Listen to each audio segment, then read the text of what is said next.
Mazmur 118 ayat 1.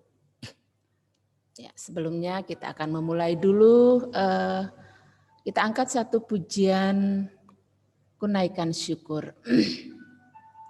Kunaikan syukur padamu Yesus, ku sembah sujud kepadamu Tuhan, di hadapan takhta kemuliaan-Mu, ku tinggikan, ku agungkan selamanya. Segala puji syukur bagimu, ku tinggikan namamu selalu. Kemuliaan hanya bagimu, terpujilah namamu. Segala puji syukur bagimu, ku tinggikan namamu selalu. Kemuliaan hanya bagimu, terpujilah namamu, terpujilah namamu. Terima kasih Tuhan, terima kasih Yesus. Kami bersyukur buat pagi hari ini. Kami masih diberi kesempatan untuk memuji memuliakan nama-Mu Bapa. Sebentar juga kami akan merenungkan sebagian dari kebenaran firman-Mu. Berkati setiap kami Tuhan, anak-anak-Mu semua kelas 8C yang ada di rumah. Kiranya Engkau memberikan hikmat-Mu supaya selama pemberitaan kebenaran firman-Mu mereka boleh sungguh-sungguh mendengarkan sehingga firman itu merema di dalam hidup mereka. Mereka bisa melakukannya di dalam kehidupan sehari-hari. Terima kasih Tuhan, segala kuasa yang bukan berasal dari Tuhan, yang mengganggu konsentrasi kami sepanjang kami ibadah, Tuhan Engkau singkirkan semua di dalam nama Yesus. Dan kami minta Roh-Mu yang berbicara, Roh-Mu yang mengajari setiap kami. Di dalam nama Yesus kami berdoa dan mengucap syukur, haleluya, amin. Oke anak-anak, pagi hari ini kita akan membuka kebenaran firman Tuhan di Mazmur 118 ayat 1. Silakan Betania Putri membacakan untuk kita semua. Mazmur 118 ayat 1, nyanyian puji-pujian. Bersyukurlah kepada Tuhan sebab Ia baik, bahwasanya untuk selama-lamanya kasih setianya. Amin ya. Jadi bersyukurlah kepada Tuhan sebab Ia baik, bahwasanya untuk selama-lamanya kasih setianya. Ya, seperti pujian yang Miss Sinta sudah naikkan tadi bahwa kunaikan syukur setiap hari. Jadi kita tiap bangun pagi jangan lupa terima kasih Tuhan. Ku bersyukur karena pagi hari ini saya boleh bangun dalam keadaan sehat. Saya masih diberi kesempatan untuk menghirup udara pagi hari ini. Jadi apapun sekecil apapun kita harus mengucap syukur karena itu semua karena berkat Tuhan. Ya sayang ya. Jadi renungan pagi hari ini Miss Sinta mau beri judul hidup yang penuh dengan ucapan syukur. Ya, hidup yang penuh dengan ucapan syukur. Nih Miss Sinta mau tanya nih, anak-anak kelas 8B, kapan sih terakhir kali kalian mengucap syukur? Ya, pasti Miss Sinta percaya bahwa situasi kondisi seperti ini kita pasti semua selalu mengucap syukur ya. Jadi mungkin kita tidak menyadari bahwa kita sampai saat ini masih dalam keadaan sehat. Kita masih diberi kesempatan untuk menikmati semua yang ada yang Tuhan ciptakan. Bahkan kita masih mengikuti proses pembelajaran walaupun secara online tetapi kita masih mengikutinya dengan baik. Dan jangan lupa bahwa nafas kehidupan yang masih ada sampai saat ini semua bukan karena kekuatan, bukan karena hebatnya kita, tetapi semua karena kemurahan Tuhan bagi kita. Jadi kita tetap mengucap syukur. Apapun itu yang terjadi di dalam hidup kita, kondisi baik atau tidak baik, kita belajar untuk terus mengucap syukur. Jadi kita tahu bahwa Tuhan Yesus itu adalah sumber kehidupan kita. Ya, jadi kita sehat sampai hari ini juga semua karena Tuhan. Ya, jadi kita memiliki kepandaian, kepintaran itu juga semua datang dari Tuhan. Ya, jadi kita belajar untuk terus mengucap syukur. Karena banyak hal yang membuat kita tidak lagi mengucap syukur. Misalnya situasi seperti saat ini, mungkin anak-anak merasa bahwa sudah setahun ya, sudah 1 tahun kita melewati situasi pandemi COVID-19 ini. Mungkin anak-anak bosan ya dengan situasi seperti ini. Kalian tidak bebas bepergian, kalian tidak bisa datang ke sekolah bertemu dengan teman-teman kalian. Mungkin dalam diri kalian tuh merasa ada kejenuhan, bosan dengan situasi seperti ini. Tetapi satu hal yang Miss Sinta ingatkan bahwa apapun situasi kondisi kita saat ini, kita tetap mengucap syukur ya, karena kita tahu bahwa pasti Tuhan mempunyai rencana yang indah di balik semua ini. Mungkin sebelum pandemi COVID-19 kalian jarang ketemu dengan papa mama ya, jarang berkumpul bersama, kurang merasakan perhatian atau kurang merasakan kasih sayang dari papa mama. Nah, ini saatnya ya. Jadi Tuhan mempunyai rencana bahwa di balik situasi seperti ini Tuhan mau rumah tangga, anak dan orang tua yang selama ini jarang bertemu, anak-anak kurang merasakan kasih sayang dari orang tua. Nah, ini saatnya kalian boleh berkumpul bersama dengan papa mama di rumah, dengan kakak adik semua. Kalian bisa melakukan banyak hal bersama-sama di dalam rumah. Ya, jadi yang kebersamaan kalian yang selama ini mungkin jarang, ya ini saatnya Tuhan memberikan kita kesempatan untuk kita bersama-sama dengan orang tua, bersama-sama dengan keluarga. Mungkin yang selama ini kalian kurang merasakan masakan dari mami. Nah, sekarang saatnya minta apa saja yang menjadi menu andalan kalian. Mami masakin ini, masakin itu. Ya inilah kesempatan. Ya, Tuhan memberikan kesempatan ini untuk kalian bersama-sama dengan orang tua kalian. Merasakan kasih yang selama ini kalian kurang rasakan. Ya, jadi kita ambil intinya, positifnya aja bahwa Tuhan mempunyai rencana yang indah di balik semua ini. Di mana kalian yang tadinya kurang merasakan kasih sayang dari papa mama, ini saatnya kalian punya banyak waktu dengan orang tua di rumah, merasakan kasih daripada papa mama kalian. Jadi bersyukur bahwa kalian masih diberi kesempatan untuk menikmati kebersamaan bersama orang tua. Jadi memang sih sebagian orang yang menyalahkan kondisi ini, Tuhan kenapa sih berikan kami situasi seperti ini. Nah, jadi ada saja orang tuh mengeluh dengan situasi seperti ini. Kalau virus ini terlalu tidak pernah selesai, virus ini terlalu lama, kami tidak bisa kemana-mana, kami tidak bisa ke mall, kami tidak bisa bepergian dengan teman-teman, tidak bisa ke sekolah bersama. Jadi ini adalah kata-kata sungut yang sering mungkin keluar dari beberapa orang kita yang memang merasa bahwa mereka jenuh, mereka belum siap dengan situasi dan kondisi ini. Tetapi kalau kita membaca di firman Tuhan di Roma 8 ayat 28 itu dikatakan bahwa kita tahu sekarang bahwa Allah turut bekerja dalam segala sesuatu untuk mendatangkan kebaikan bagi mereka yang mengasihi Dia, yaitu bagi mereka yang terpanggil sesuai dengan rencana Allah.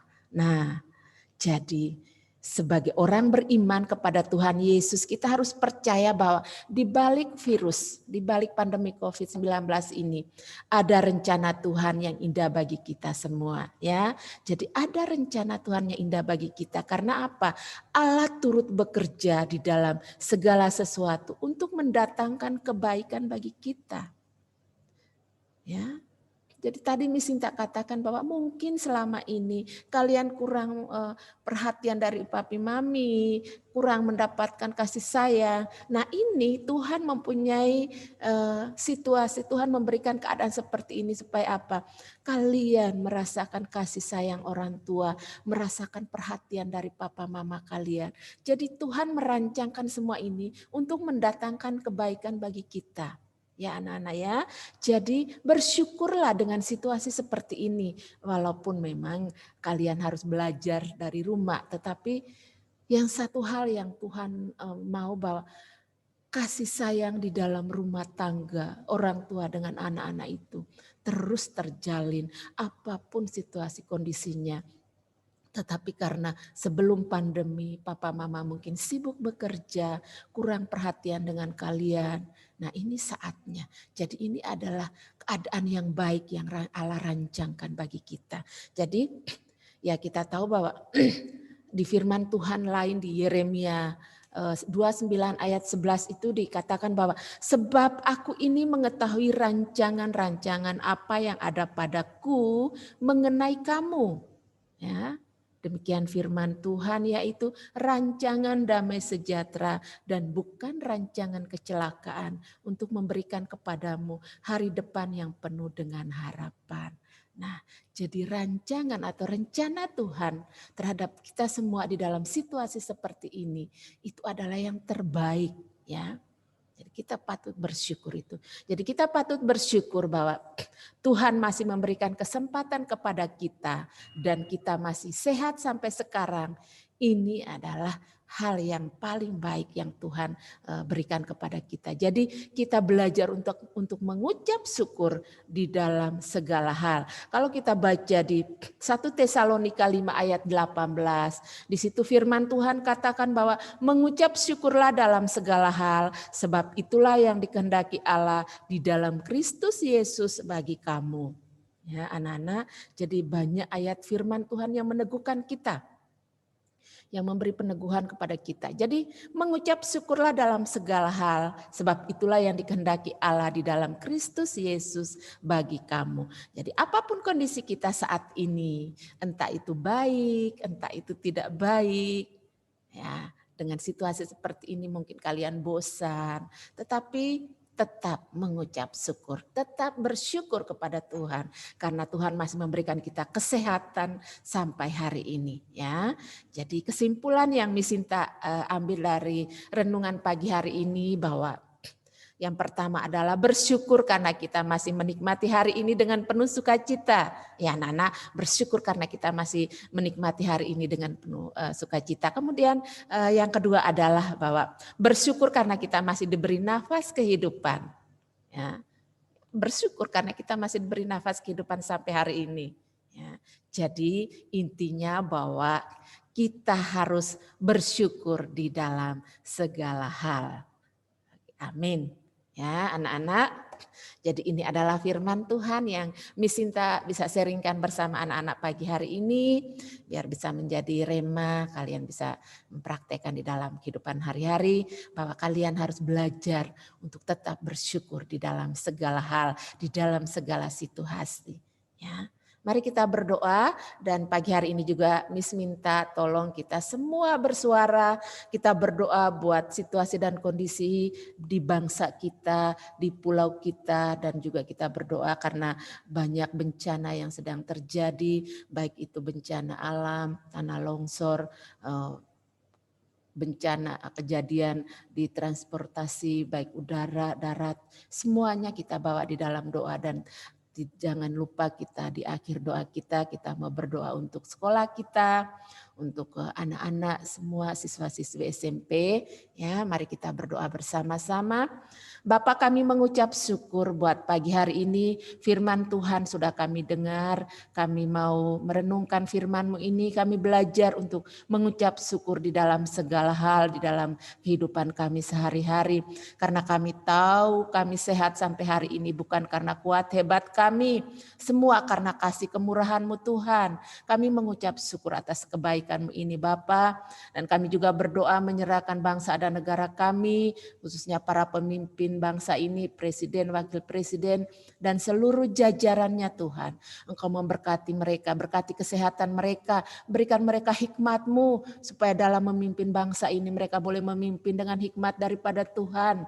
Kebijakan-kebijakan yang diambil kiranya sesuai dengan kehendak dan rencana-Mu Bapa. Kami juga menyerahkan para dokter, tim medis, TNI, Polri, relawan, semuanya yang bekerja di garda terdepan untuk penanganan COVID-19 ini. Tuhan memberikan mereka kesehatan yang terbaik, kekuatan yang datang daripada Tuhan. Supaya mereka boleh melayani dengan sepenuh hati mereka, melayani dengan kasih daripada Tuhan. Kami juga berdoa Tuhan buat Pulau Bali, buat kota Denpasar di mana kami tinggal. Karena kami percaya tidak kebetulan kami ada di pulau ini. Kami boleh belajar berdoa buat kota kami karena firman-Mu berkata, berdoalah buat kota di mana Engkau kutempatkan karena kesejahteraan kota itu adalah kesejahteraan-Mu juga. Oleh karena itu Tuhan kami berdoa buat kota kami, kota Denpasar, Pulau Bali khususnya Tuhan. Biarlah Engkau memberkati, berikan kesejahteraan buat kota kami, buat pulau kami. Damai sejahtera Allah Tuhan turun atas pulau kami. Biarlah pulau kami boleh mengalami kedamaian sukacita di tengah pandemi COVID-19 ini. Ada ketenangan, ada damai sejahtera Allah melimpah di dalam hidup kami. Kami berdoa biarlah sektor pariwisata kami dipulihkan. Sektor ekonomi kota kami, pulau kami dipulihkan oleh Tuhan. Dan kami berdoa biar pemerintahan pulau ini Tuhan Engkau memberkati mereka. Baik dari gubernur, wakil gubernur dan jajarannya sampai ke klien dinas, klien adat, pecalang. Semuanya kami serahkan ke dalam tangan kuasa-Mu. Biar mereka bekerja dengan kasih daripada Tuhan. Dan anak-anak-Mu semua dan sekolah tunas Daud juga kami serahkan ke dalam tangan kasih Tuhan. Engkau memberkati kami semua baik dari pimpinan sampai ke siswa-siswi semua Tuhan Engkau memberkati kami. Berikan kami kesehatan yang terbaik. Tutup bungkus sekolah kami dengan kuasa darah Yesus.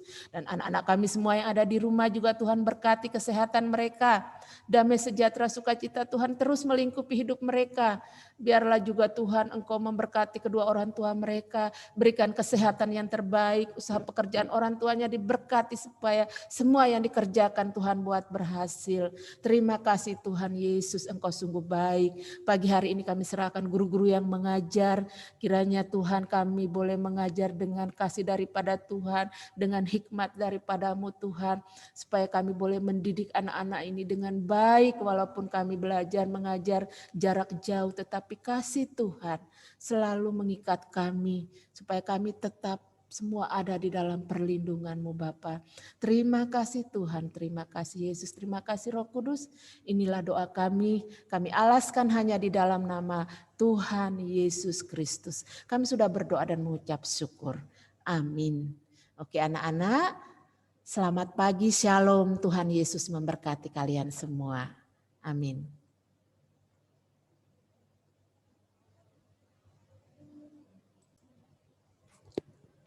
Shalom, selamat pagi anak-anak.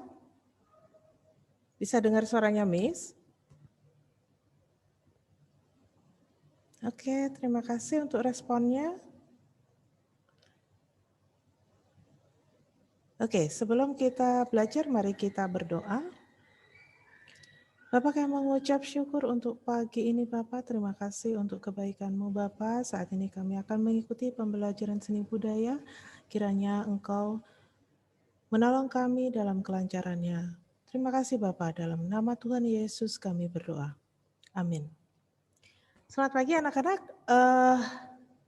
Untuk seni budaya ya, untuk seni budaya kita masih untuk pembahasan poster ya. Untuk poster ini mungkin ada hubungannya juga dengan kalian TD Live, kalian ada membuat iklan bisa berupa poster dan juga bisa berupa video ya.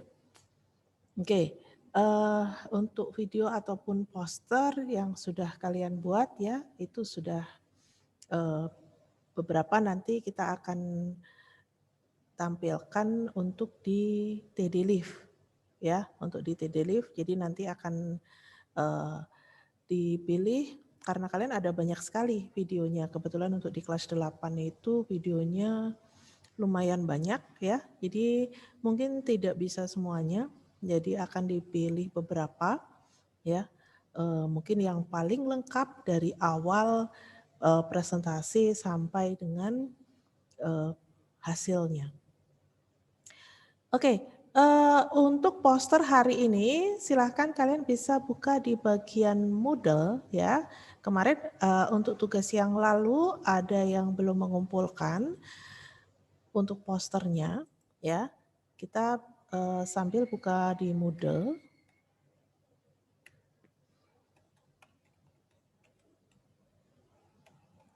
Miss buka Moodle juga.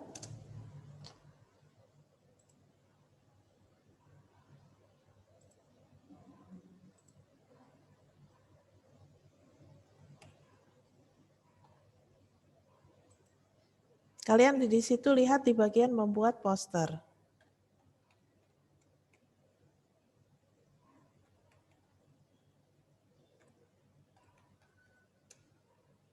Oke, silahkan lihat di bagian membuat poster. Ini ada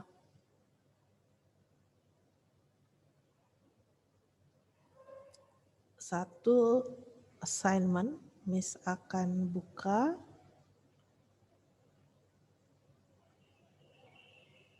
Di sini 8C ya.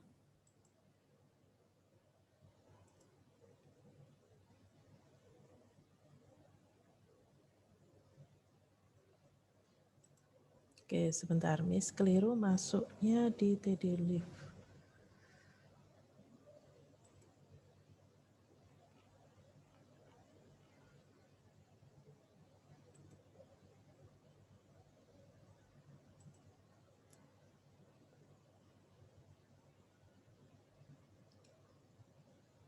Ya, oke. Silakan kalian bisa sambil buka di Moodle ya. Di situ lihat di bagian poster. Oke. Siapa yang sudah bisa buka Moodle bisa kasih reaction?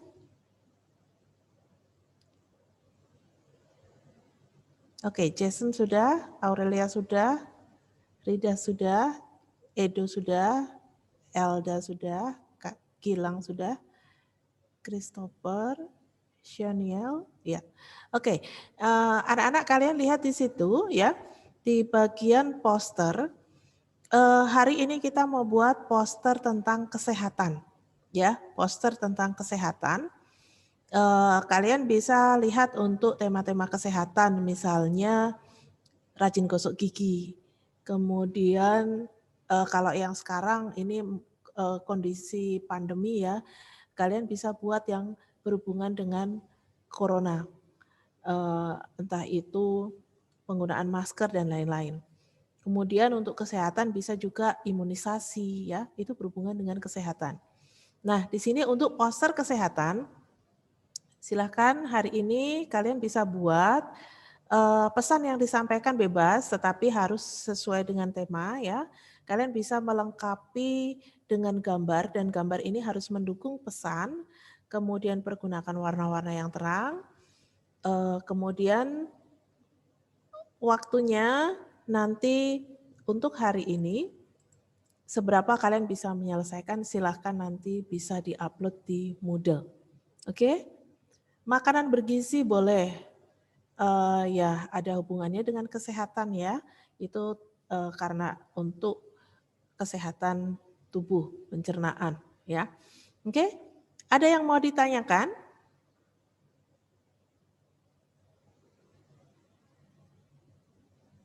Ya, kalau tidak silahkan bisa kalian mulai. Kalian boleh membuat poster digital, boleh poster manual ya. Tapi kalau poster digital tidak boleh kalian download langsung dari Google. Kalian harus menggunakan aplikasi. Untuk gambarnya boleh kalian menggunakan gambar yang ada di aplikasi. Ya. Oke, full color boleh, tidak full color tidak apa-apa ya, tapi harus ini ya, harus berwarna dan gunakan warna-warna yang terang. Karena dengan warna-warna yang terang orang akan tertarik untuk melihat pesan apa yang mau kalian sampaikan. Ya.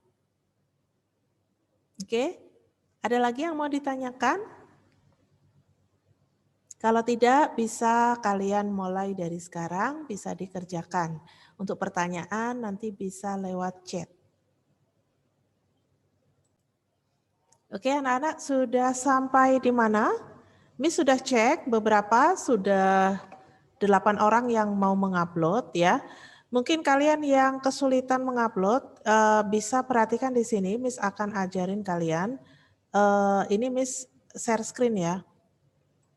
Oke, masih ada sedikit waktu, mungkin bisa. Jadi nanti di sini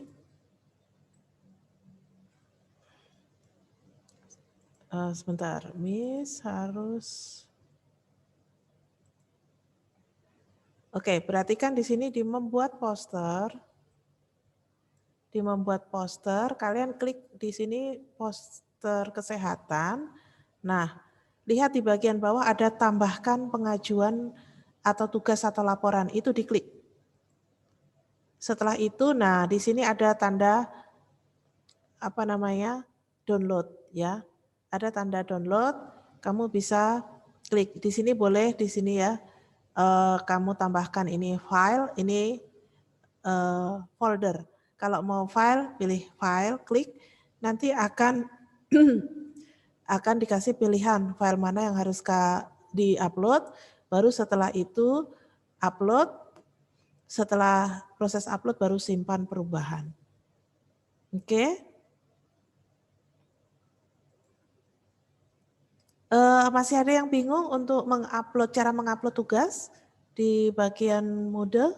Ada yang mau ditanyakan nggak? Ada yang mau bertanya?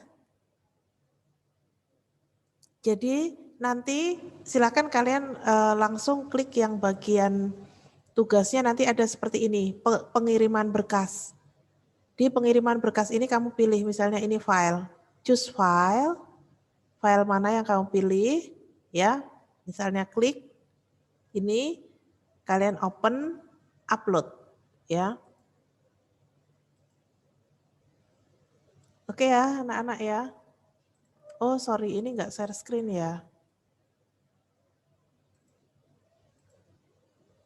Oke, ini karena ada yang bertanya, jadi Miss tunjukkan. Nanti klik ini filenya, ya, klik file, kamu choose file yang mana, misalnya yang mana poster, ya.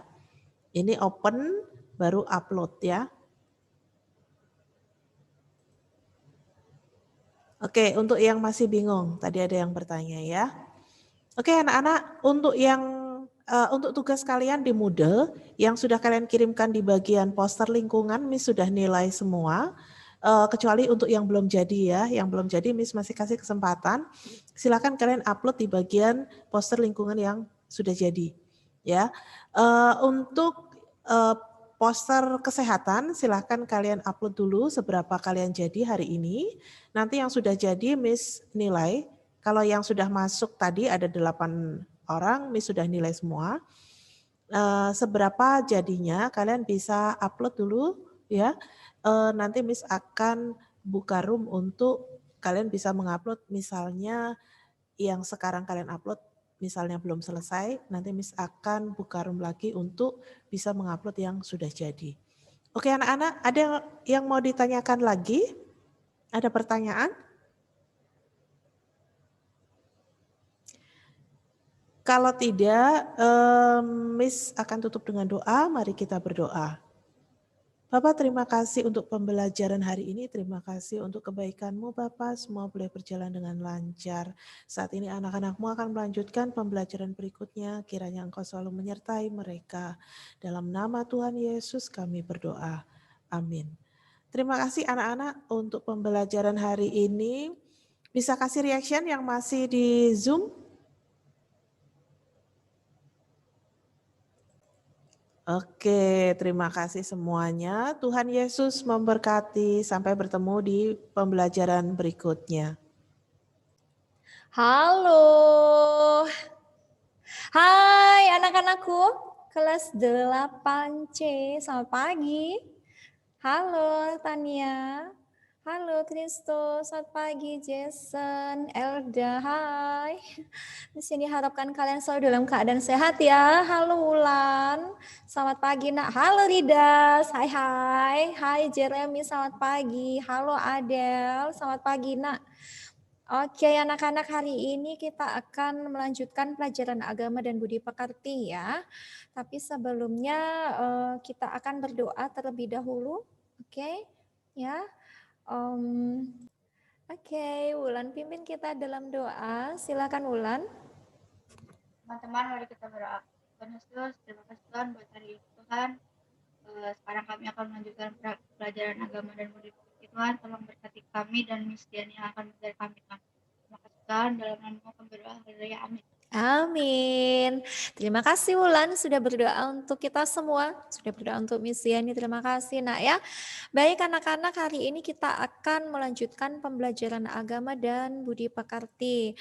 Untuk di hari sebelumnya kita sudah mempelajari tentang iman, kemudian ketaatan ya, sikap taat. Dan hari ini kita akan melanjutkan mengenai sikap kerendahan hati. Iya. Ada hubungannya dengan ketaatan? Ada kerendahan hati.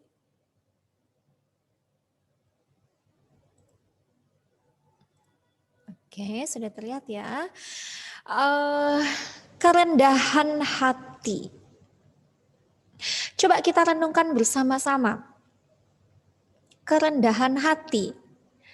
Apakah yang dimaksud dengan kerendahan hati? Apakah sama dengan rendah diri? Kemudian ada istilah tinggi hati. Maksudnya apa? Kerendahan hati. Oke, sebentar. Ada yang menjawab beda, Miss. Adelin menjawab kerendahan hati beda ya sama rendah diri. Nah, kalian bisa tidak menjelaskan apa yang dimaksud dengan kerendahan hati? Kerendahan hati, aduh terlewat nih. Maaf, terpindah tadi. Apakah yang dimaksud dengan kerendahan hati?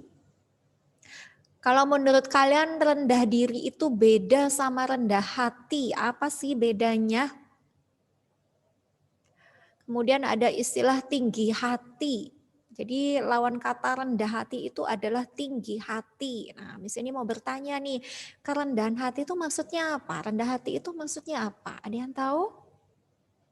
Coba kalian bisa jawab langsung secara lisan dengan mengaktifkan audio kalian atau ketikkan jawabanmu di kolom chat. Silahkan anak-anak. Jangan takut salah ya, kita sedang belajar saat ini, sama-sama belajar supaya kita tahu ya sikap rendah hati itu seperti apa. Kalau seandainya rendah hati itu berbeda sama rendah diri, letak perbedaannya di mana? Ya, apakah yang dimaksud dengan kerendahan hati? Ada yang tahu? Cuk, bisa dilihat dulu nih, apakah ada yang mengetikkan di kolom chat jawabannya?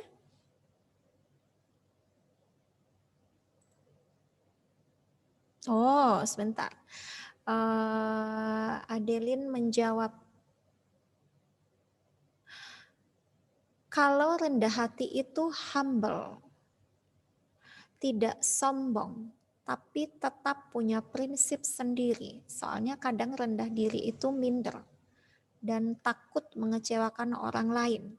Kalau tinggi hati itu sombong, Miss. Terima kasih Adelin, jawabannya luar biasa ya. Sudah terjawab. Bagaimana dengan anak-anakku yang lain? Ada yang ingin memberikan pendapatnya? Apa yang kalian ketahui tentang rendah hati? Ya, rendah hati sama seperti seorang hamba. Ya, rendah hati, dia tidak sombong. Kemudian kalau rendah diri itu minder, tidak percaya diri. Ya. Kemudian kalau tinggi hati itu sombong. Ini jawaban dari Adel. Ya. Bagaimana anak-anakku yang lain? Nah, misalkan ada yang berkata seperti ini. Saya nih loh orang yang rendah hati. Buktinya apa? Buktinya setiap hari Minggu saya pergi ke panti asuhan tuh. Setiap hari Minggu loh saya pergi ke panti asuhan. Apa yang saya lakukan di sana? Oh, saya bagi-bagi berkat ke panti asuhan itu. Saya memberikan banyak makanan jasmani. Saya memberikan peralatan tulis, saya memberikan uang yang banyak. Saya sudah bagi-bagi berkat sama mereka. Dan saya juga sudah menyekolahkan salah satu dari anak panti sampai dia lulus. Saya rendah hati. Nah, menurut kalian itu termasuk sikap rendah hati enggak? Halo, menurut kalian termasuk rendah hati tidak yang disampaikan orang tersebut? Mungkin bukan, kata Edo. Mungkin bukan, Miss. Iya, terkadang mengenai kerendahan hati seringkali kita salah paham ya. Secara tidak langsung kita kalau mengungkapkan, oh saya ini loh rendah hati. Ternyata kita sudah meninggikan hati kita. Oke, Niel menjawab, kalau rendah hati tidak perlu diperlihatkan. Sebentar. Tetapi diakui oleh orang lain. Nah, kata Niel. Oke, thank you Niel. Kata Elda, bukan Miss, orang yang rendah hati itu diakui bukan mengakui. Iya, terima kasih Elda. Edo, bukan itu tolak ukurnya begitu kira-kira Miss. Oke, thank you anak-anakku sudah berpendapat. Iya, terkadang kalau kita mengakui kita itu rendah hati, secara tidak langsung kita malah terlihat tinggi hati. Terlihat sombong, wih dia loh ngaku-ngaku. Ya emang sih dia sudah melakukan amal, tetapi kok kelihatannya kesannya supaya kita melihat apa yang dia lakukan ya. Nah, jadi dilihat menjadi tinggi hati gitu ya. Ya memang kerendahan hati, sikap rendah hati itu orang lain yang nantinya melihat sikap kita, bukan harus kita yang mengakuinya, istilahnya menggembar-gemborkannya gitu ya, memberitahukan kepada orang lain, oh aku nih loh rendah hati gitu ya. Bukan seperti itu. Ya, terima kasih anak-anak buat pendapat kalian. Ya, mengenai rendah diri itu sangat berbeda dengan rendah hati.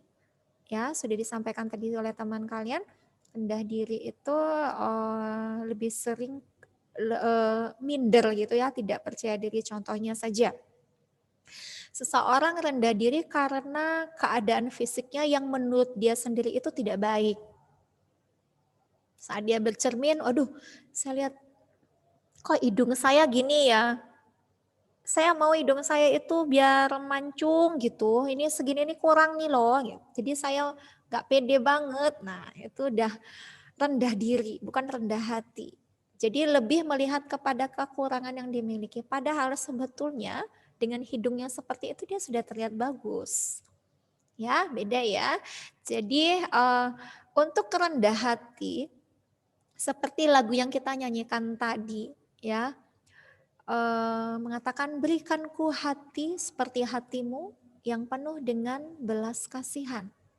Artinya dengan segala kerendahan hati minta kepada Tuhan supaya Tuhan memberikan hati yang penuh dengan belas kasihan. Karena sikapnya tersebut dia menyadari bahwa hatinya keras. Ya, jadi hatinya dipenuhi dengan keegoisan. Dia tidak mampu menjadi seorang yang rendah hati sehingga memerlukan Tuhan untuk menjadikan hatinya penuh dengan belas kasihan seperti hatinya Tuhan. Ya, jadi mengakui keberadaannya sendiri, ya, dengan segala kerendahan hati berkelut kepada Tuhan, mengakui Tuhan yang berdaulat. Itu salah satu contoh sikap rendah hati. Ya, nah anak-anak kita perhatikan kembali mengenai slide yang tadi ya, sebentar. Ya, mengenai kerendahan hati. Nah, menurut Kamus Bahasa Indonesia, definisi kerendahan hati berarti tidak sombong atau tidak angkuh. Nah, seperti yang tadi pengakuan seseorang mengatakan aku loh ini orang rendah hati. Nah, itu udah tinggi hati ya, dia sudah sombong. Jadi definisi dari kerendahan hati itu adalah tidak sombong atau tidak angkuh ya, tidak tinggi hati. Seorang yang rendah hati. Oke, bukan dilihat dari ukuran letak hatinya seberapa tinggi, tidak seperti itu. Ini kerendahan hati itu suatu sikap yang menunjukkan bahwa dia itu tidak angkuh dan tidak sombong, rendah hati. Ingat, rendah hati itu berbeda dengan rendah diri. Kalau rendah hati itu humble gitu ya anak-anak ya, hati seperti hamba, ya itu rendah hati. Baik, mengenai firman Tuhan yang tertulis di dalam Efesus 6 ayat yang pertama sampai dengan ayat yang ketiga. Ya, kita baca dulu ya anak-anak.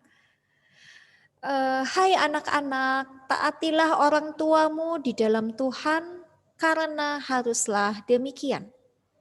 Ayat yang kedua, hormatilah ayahmu dan ibumu. Ini adalah suatu perintah yang penting.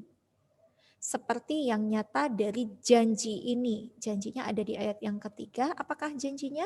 Supaya kamu berbahagia dan panjang umurmu di bumi. Nah, itu janji dari firman Tuhan. Perintahnya adalah hormatilah ayahmu dan ibumu. Ya, ini untuk ayat yang satu, hai anak-anak, taatilah. Ada kata taatilah, artinya perintah. Wajib taat, harus taat. Nah, seseorang bisa taat apabila memiliki kerendahan hati. Nah, ini ada hubungannya lagi. Antara rendah hati dengan taat itu saling berhubungan. Seseorang tidak mungkin taat kalau dia tidak rendah hati. Kalau seseorang itu rendah hati, dia pasti akan menunjukkan ketaatannya. Ya, seperti dikatakan tadi, rendah hati itu lebih ke humble. Ya, itu kata dari temanmu, jawaban dari teman bagus sekali, ya. Lebih ke menghamba, humble. Taat. Dia akan menunjukkan ketaatannya karena memiliki sikap yang rendah hati. Seseorang akan bisa taat kalau dia rendah hati. Pertemuan sebelumnya kita juga sudah membahas sikap taat kepada firman Tuhan, taat kepada aturan dari orang tua, taat pada peraturan di sekolah, taat pada peraturan dalam lingkungan masyarakat. Ada loh yang tidak taat. Nah, kembali lagi, kenapa seseorang ada yang taat, ada yang tidak taat? Ketaatan itu timbul karena adanya sikap rendah hati. Dia mau taat karena adanya rendah hati. Dia menyadari, oh iya, ini firman adalah suatu perintah. Jadi saya harus taat. Nah, seseorang yang tinggi hati, dia tidak akan mau taat. Saya punya aturan sendiri kok. Menurut saya ini loh yang benar, itu enggak benar. Nah, mulai tinggi hati, mulai sombong. Tetapi seseorang yang memiliki kerendahan hati, ya, dia percaya, oh itu firman Tuhan. Saya mau taat. Dia akan tunduk karena ada kerendahan hati. Nah, firman Tuhan katakan, hai anak-anak. Di sini juga seorang anak dari orang tuanya Mesiani. Kalian juga adalah seorang anak, kalian memiliki orang tua. Firman Tuhan katakan taatilah orang tuamu di dalam Tuhan. Jadi wajib, harus tunduk, taat kepada orang tua di dalam Tuhan. Karena itu perintah, karena haruslah demikian. Apa yang dilakukan? Hormati ayahmu, hormati ibumu, ini adalah satu perintah yang penting. Karena apa? Ayah dan ibumu itu adalah wakil dari Allah yang Allah percayakan untuk mengasuh kita, mendidik kita, membesarkan kita di dalam takut akan Tuhan, mengajarkan kita tentang kebenaran firman Tuhan, mengajarkan tentang tata krama, mengajarkan tentang ilmu pengetahuan, mengajarkan bagaimana cara bertanggung jawab. Banyak hal yang dilakukan oleh orang tua untuk membesarkan anak-anaknya. Nah, apabila kita hormat pada ayah dan ibu kita, ada janji Tuhan. Apakah itu? Di ayat yang ketiga, supaya berbahagia dan panjang umurmu di bumi. Nah, ini janji Tuhan. Apabila kita hormat pada ayah dan ibu kita akan berbahagia di bumi ini. Kita akan panjang umur.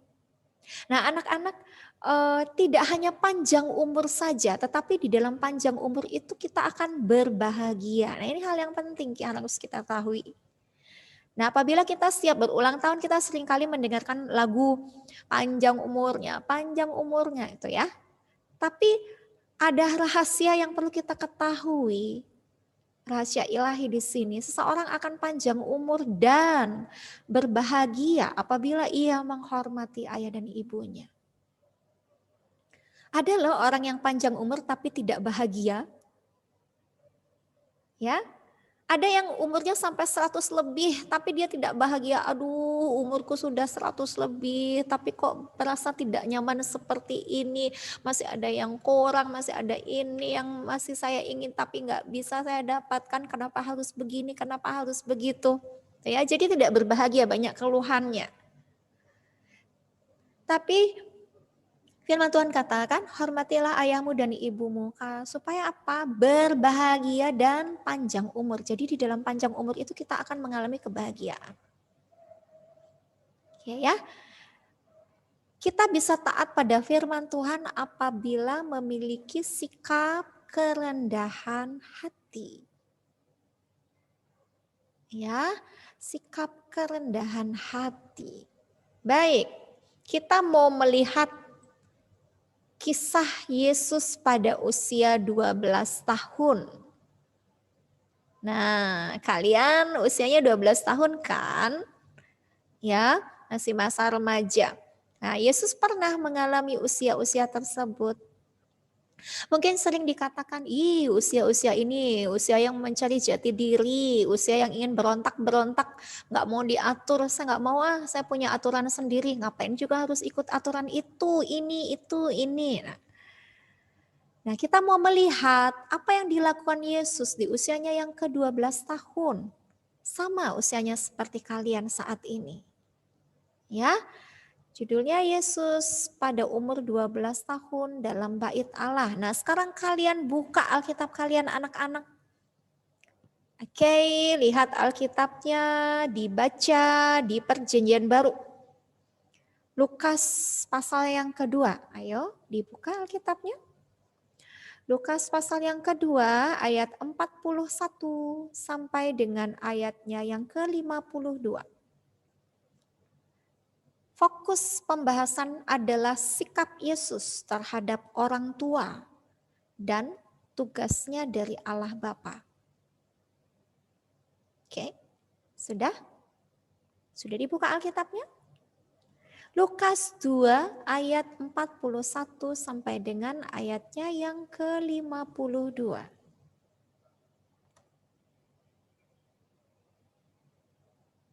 Sudah anak-anak?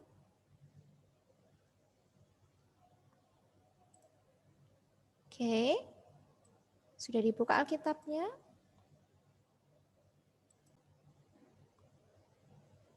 Halo, sudah dibuka Alkitabnya? Kalian baca terlebih dahulu ya anak-anak. Oke, tolong beri reaction thumbs up. Iya, thank you Ridas. Luar biasa, Lidas. Oke, anak-anakku sudah?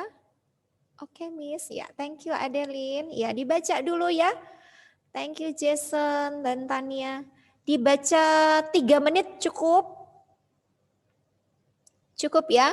3 menit dibaca. Silakan, Miss Yani beri waktu 3 menit kalian membaca dari Lukas 2 ayat 41 sampai dengan ayatnya yang ke-52. Thank you Jeremy. Oke. 3 menit saja.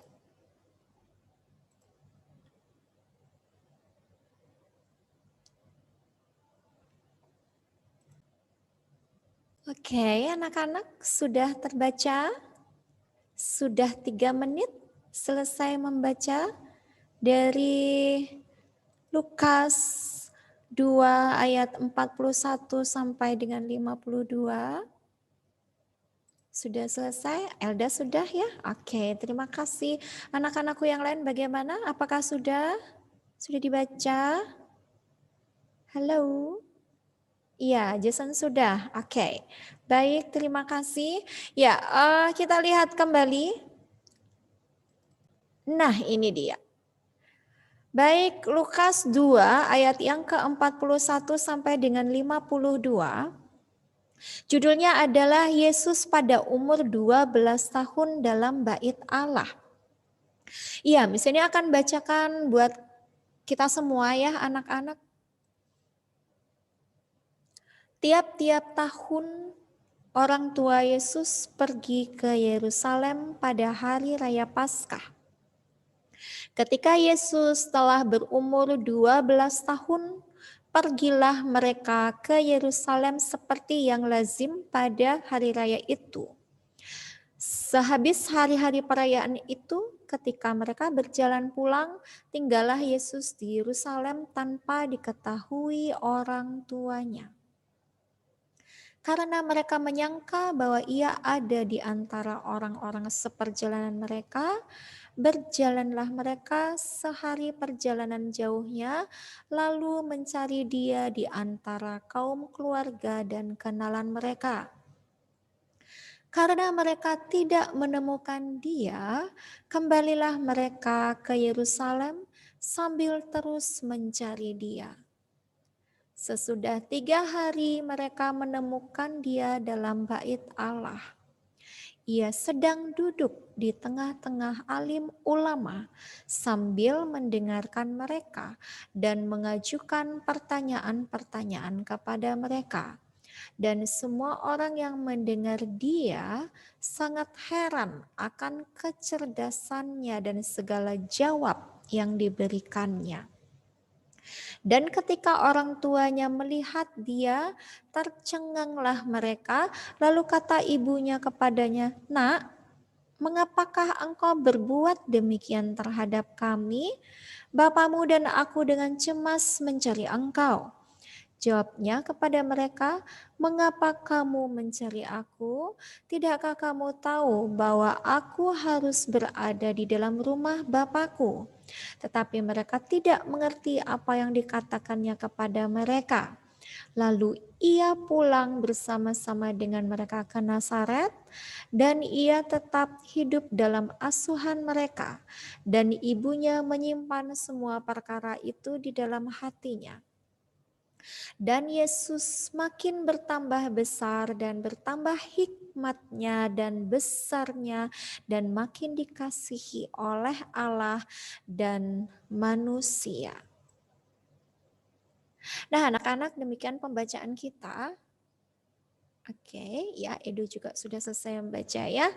Baik, Yesus di usia ke-12 tahun. Jadi seusia kalian saat ini ya. Nah, setelah selesai membaca apa yang sudah kalian baca tadi dari firman Tuhan mengenai kisah Yesus di masa remajanya. Nah, ada beberapa pertanyaan nih yang kalian jawab ya, yang wajib kalian jawab. Boleh kalian jawabnya secara lisan dengan mengaktifkan audio atau ketikkan jawabanmu di kolom chat. Yang nomor 1, bagaimana sikap Yusuf dan Maria sebagai orang tua yang bertanggung jawab? Nah, bagaimana sikap Yusuf dan Maria setelah kalian membaca dari Lukas pasal yang kedua tadi mengenai kisah Yesus di usianya yang ke-12 tahun. Apa yang terjadi? Kalian sudah baca, Miss ini juga sudah bacakan tadi buat kalian juga ya. Nah, pada saat itu apa yang dialami oleh Yusuf dan Maria sebagai orang tua Yesus? Ya, kemudian bagaimana sikap Yusuf dan Maria sebagai orang tua yang bertanggung jawab? Ya, apakah jawabanmu untuk nomor 1? Boleh dijawab secara lisan dengan aktifkan audio atau ketikkan jawabanmu di kolom chat. Ayo anak-anak, semangat, semangat, semangat, semangat. Ada yang sudah menjawab? Halo. Untuk nomor 1, Adeline mengetikkan jawabannya di kolom chat. Mereka peduli kepada Yesus. Mereka mencari Yesus sampai ketemu. Oke, terima kasih nak jawabannya ya. Adeline sudah menjawab. Baru 1 siswi yang menjawab untuk nomor 1. Ayo, adakah yang lain ingin menjawab lagi? Silahkan ketikkan jawabanmu di kolom chat atau aktifkan audionya kalau ingin menjawabnya secara lisan. Ayo anak-anak untuk nomor 1. Bisa diulangi pertanyaannya. Bagaimana sikap Yusuf dan Maria sebagai orang tua yang bertanggung jawab? Ya, sudah? Halo? Hanya 1 jawaban dari Adeline saja? Oke. Oh, sebentar. Jason menjawab, mencari Yesus. Iya, orang tuanya berusaha mencari Yesus. Ridas menjawab, Yusuf dan Maria mencari Yesus dengan cemas. Oke, Maria dan Yusuf sangat cemas ya, sehingga berusaha untuk mencari Yesus sampai ketemu. Ya, Sevilla menjawab mereka cemas mencari Yesus. Iya. Baik, terima kasih anak-anakku, luar biasa. Jawabannya sudah Miss ini terima. Yang nomor 2. Perhatikan nomor 2. Apa makna jawaban Yesus kepada Yusuf dan Maria pada ayat 49? Apa maknanya? Kalian lihat yang ayat 49. Pada saat itu Maria bertanya kepada Yesus, pada saat itu dia sangat cemas mencari-cari Yesus. Di mana anakku? Aku ingin menemukannya. Dia berusaha mencari dan mencari. Iya. Kemudian saat menemukan Yesus, ya, dia mulai bertanya kepada Yesus. Kemudian Yesus menjawab di ayat yang ke-49. Nah, menurut kalian apakah makna di dalam jawaban Yesus tersebut? Ada yang tahu? Oke, silakan ketikkan jawabanmu di kolom chat atau kalian aktifkan audionya untuk menjawab secara lisan. Nomor 2. Halo. Di sini ulangi untuk nomor 2. Apa makna jawaban Yesus kepada Yusuf dan Maria pada ayat 49? Oke, ada yang tahu? Ada yang sudah menemukan maknanya? Dibaca kembali yang ayat 49 dari Lukas 2. Oke, sudah anak-anak? Halo? Masih bingung ya? Oke, kita lihat dulu nih. Ayat 49 apa sih isinya? Nah, ini anak-anak. Jawab Yesus kepada Maria dan Yusuf. Di sini ganti ya, ini adalah Yesus, mereka ini Maria dan Yusuf. Mengapa kamu mencari aku Tidakkah kamu tahu bahwa aku harus berada di dalam rumah Bapakku? Kira-kira maknanya apa dari jawaban Yesus itu? Ada yang tahu? Halo, masih bingung kah? Atau takut menjawab nanti salah malu? Apakah maknanya? Oh, sebentar, sepertinya ada yang menjawab nih. Jeremy, mantap, luar biasa. Bait Allah adalah rumahnya. Kita sebagai manusia memiliki bait Allah sehingga Yesus akan tinggal di dalam kita. Oke. Kemudian Adeline, makna jawaban Yesus, rumah Bapa itu gereja, Tuhan itu sedang membicarakan Bapanya di surga. Edo, Tuhan Yesus menunjukkan ketaatannya kepada Bapa. Oke, thank you untuk jawabannya. Ada lagi anak-anak yang ingin menjawab? Oke, kita terima dulu jawabannya ya. Kita lanjutkan dulu untuk selanjutnya yang nomor 3. Ya, bagaimana yang nomor 3? Bagaimana sikap Yesus terhadap Yusuf dan Maria setelah ayat 49 tersebut? Nah, tadi di ayat yang ke-49 Yesus menjawab pertanyaannya Maria. Setelah itu ayat yang ke-50 sampai 52 kalian perhatikan bagaimana sikap Yesus terhadap Yusuf dan terhadap Maria. Bagaimana sikapnya? Oke. Setelah memberikan jawaban di ayat yang ke-49, kemudian kalian lihat ayat 50, ayat 51 sampai 52.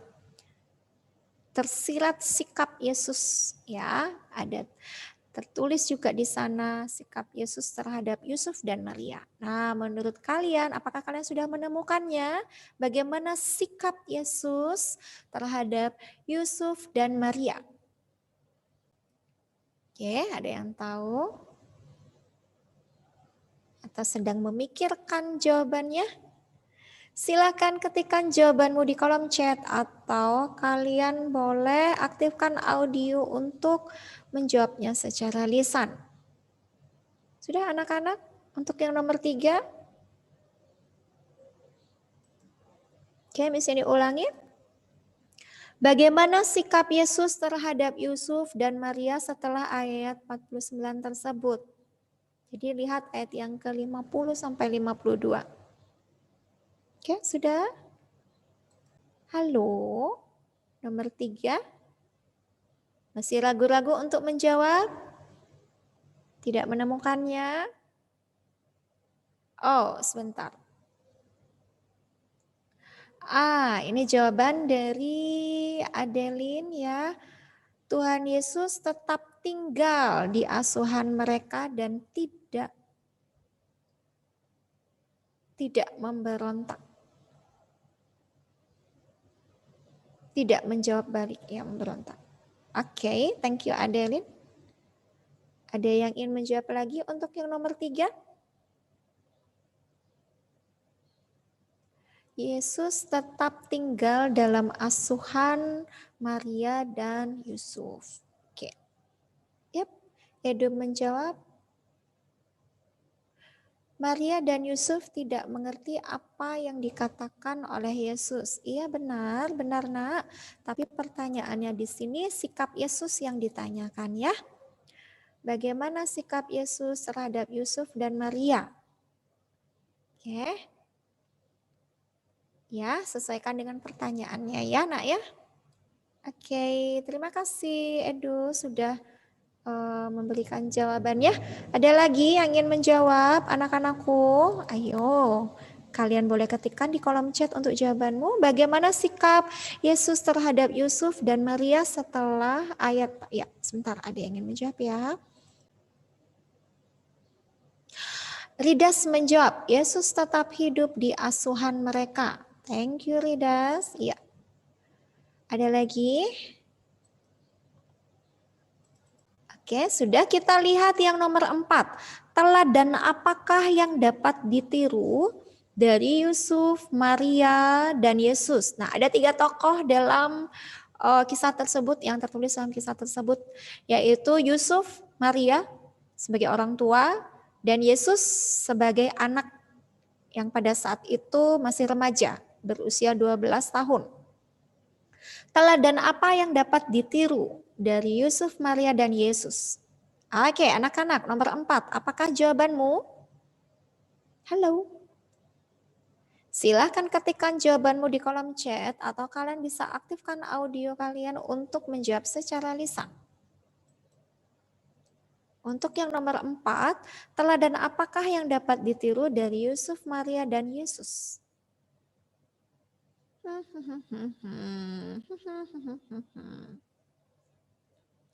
Adakah? Ya. Adeline menjawab tetap menghormati orang tua dan rendah hati. Ya, ini teladan dari Yesus ya. Oke. Apakah yang dapat ditiru dari teladan Yusuf dan Maria sebagai orang tua? Yang sebagai orang tua, apa yang dapat diteladani?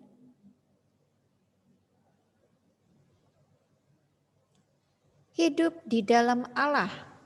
Ridas menjawab. Thank you, Ridas. Ada lagi yang ingin menjawab?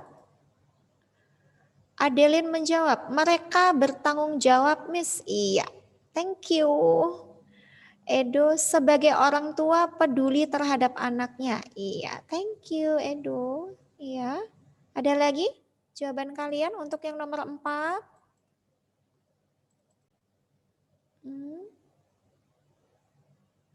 Oke, sudah?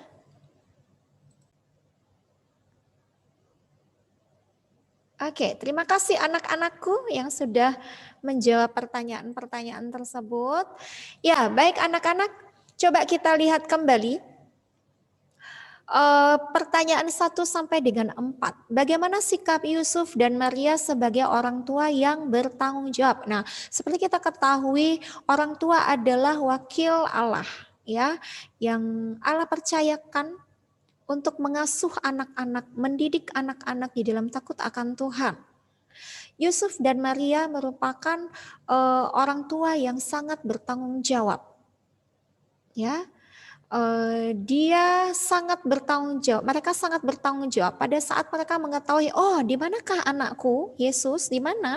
Usia yang masih 12 tahun ini, masih remaja. Kenapa dia tidak ada bersama-sama dengan kita? Ya, jadi mulai cemas, ya. Cemas. Wow, jangan-jangan dia tersesat. Jangan-jangan dia diculik orang. Bagaimana kalau sampai tersesat dan tidak bisa pulang? Mulailah mereka cemas karena mereka tahu tanggung jawab sebagai seorang tua, ya, tanggung jawab sebagai orang tua. Akhirnya betul seperti apa yang sudah kalian jawab tadi, mereka berusaha mencari Yesus sampai ketemu. Dan akhirnya mereka bertemu dengan Yesus. Yesus sedang bertanya jawab dengan alim ulama di Bait Allah. Nah, bisa dibayangkan kalau orang tua yang cemas ya, waktu kalian misalkan pergi jalan-jalan sama orang tua, di keramaian ternyata kalian tidak bersama-sama dengan orang tua, kalian sudah sampai di tempat yang jauh, ternyata melihat mainan yang menarik perhatian, sampai lupa dengan orang tua. Orang tua pasti akan kebingungan dan mencari kalian. Ya, tanggung jawab orang tua, mencari anak yang hilang sampai ketemu. Sama halnya juga pada saat kita sakit, diberi obat, diberi makan yang teratur, dibawa ke dokter, itu tanggung jawab orang tua. Sama halnya juga Maria dan Yusuf sangat bertanggung jawab. Ya, mereka bertanggung jawab dengan keadaan Yesus, mengasuh Yesus pada saat Yesus masih remaja umur 12 tahun. Ya, mereka kehilangan Yesus dan akhirnya mereka mencari sampai ketemu. Nah, untuk yang nomor 2, apa makna jawaban Yesus kepada Yusuf dan Maria di ayat 49? Nah, makna dari jawaban Yesus itu adalah Yesus mengingatkan bahwa Yesus sedang melakukan tugas yang diberikan Bapa di surga kepadanya. Ya, memberitakan firman Tuhan, menjelaskan tentang firman Tuhan, berada di bait Allah, melayani Tuhan. Ya. Jadi Yesus dalam masa remajanya, umur 12 tahun, ia adalah anak yang cerdas, anak yang pintar, penuh dengan hikmat Tuhan.